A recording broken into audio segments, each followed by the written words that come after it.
Pertunjukan bertajuk Teater Dunia Astral menawarkan pengalaman berbeda bagi penikmat hiburan unik.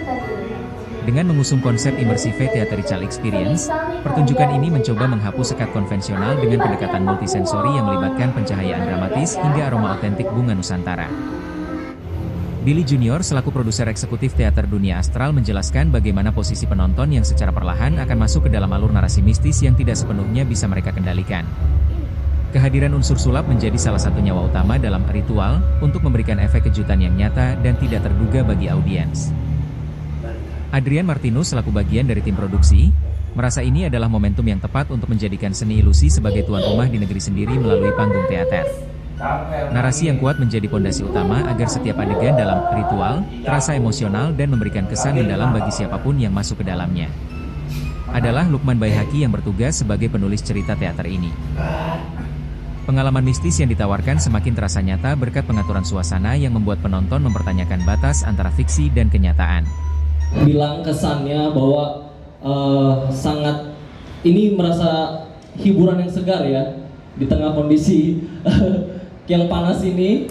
Jadi pertama kalinya mereka ngerasain suatu pengalaman imersif yang sangat langsung dengan ketemu dengan aktornya. Bahkan jaraknya tadi tuh aku juga sempat nonton cuman sekitar 2 meter dari panggung. Iya benar, face to face ya kita ya. Aku pertama-tama mau ke Kobili dulu nih.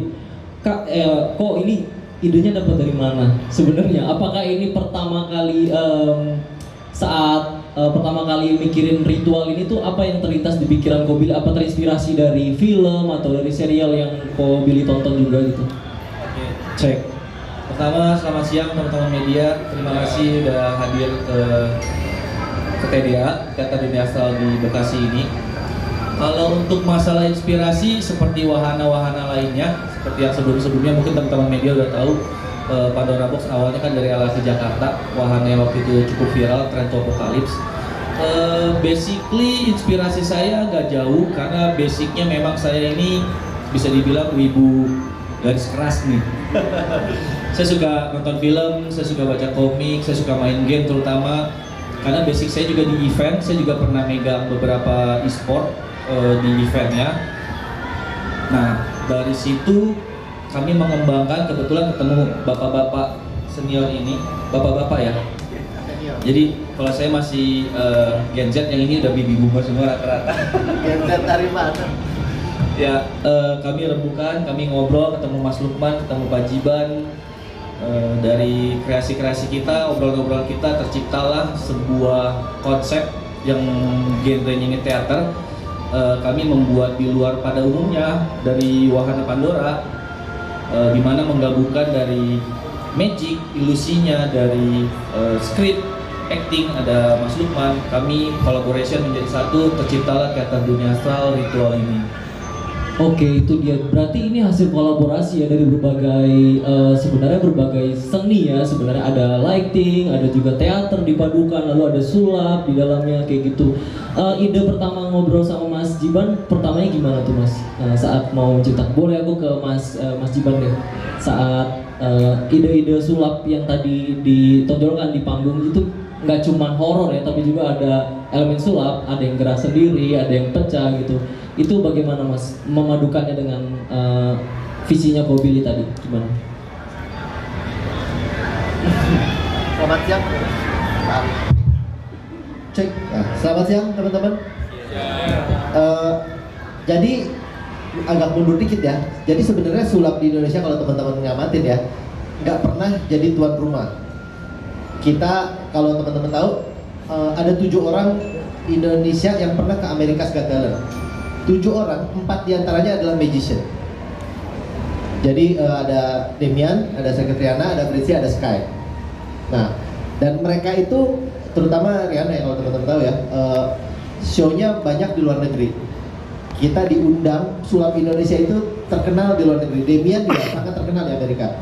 Tapi kenapa nggak pernah jadi tuan rumah gitu? Kebetulan ada wacana dari Pak Billy, yuk kita bikin teater. Nah kebetulan saya mendampingi semua magician yang pernah ke America's Got Talent. Kebetulan ya sih. Enggak dong, nggak kebetulan dong. Dan datang kesempatan dari Pak Billy, ya pengen. Lu tim ses ya bro, bukan kebetulan lagi. Nah, ada kesempatan dari Pak Billy, pengen gitu. Yuk, untuk pertama kalinya kenapa nggak sulap jadi tuan rumah di Indonesia? Meskipun medianya mungkin nggak direct magic show, illusion show, kita kombinasikan dengan teater. Maka terlahirlah ide seperti ini. Emang dari kerinduan pengen sulap itu jadi tuan rumah gitu sih. Yes, betul itu dia, dan jarang banget ya, bahkan bisa disebut pertama kali ya ini perpaduan antara teater dan elemen sulap di dalamnya.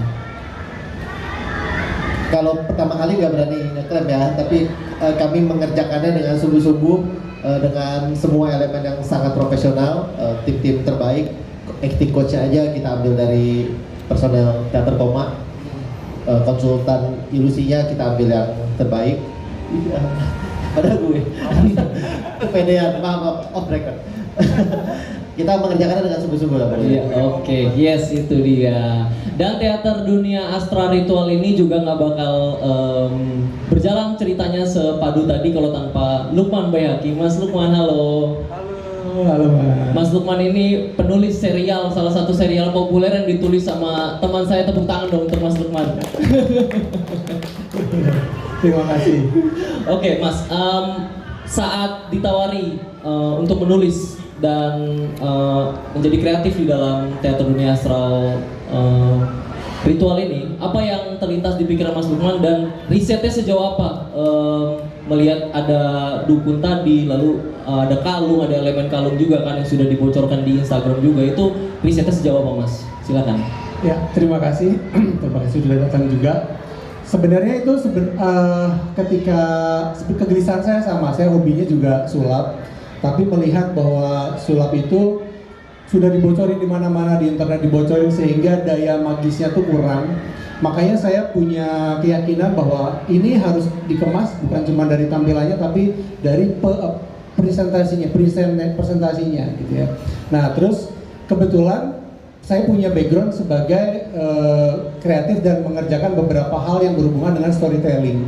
Maka saya ingin menggabungkan bahwa sulap ini akan tetap bisa bagus kalau kita padukan dengan sebuah storytelling gitu. Jadi ceritanya harus kuat sehingga penonton itu tidak sibuk untuk bertanya ini caranya gimana, tapi yang ada di kepala mereka adalah ini selanjutnya gimana, ini nanti habis ini gimana. Jadi cerita itu membuat pertunjukan sulap menjadi mengalir dan penonton menikmatinya, dan itu memang seharusnya yang kita harapkan ketika kita nonton sulap. Seperti sulap di tahun 50-an itu tidak pernah di posternya ditulis magic show. Yang ditulis adalah talking with spirit atau bagaimana mendatangkan roh, kayak gitu-gitu. Jadi pertunjukan sulapnya tidak ditulis magic show, itu yang pertama.